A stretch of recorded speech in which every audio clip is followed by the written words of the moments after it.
Alright guys, today we're doing a review of this MEATeor chicken momos. These are on sale, believe it or not. There's only 10 in this box.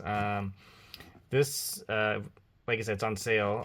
If it was regular price, I probably wouldn't buy it. It's way too small. Look at the size of my hand right here. Covers the whole box. So here's the nutrient panel. Here's the, where's the ingredients? On the side, of course. Here, there's the ingredients. If you guys want to read it, pause the video. Let's open this up. So here's they are. They got a dipping sauce with it, so I'm gonna cook it up and I'll be right back, guys. So here it is, all done. I did steam them. There's the sauce that goes with it. Let's do a quick taste test. Here we go. I'm gonna do a quick taste test. All right, so it's quite good. It has a nice aroma of herbs like coriander and spices in there.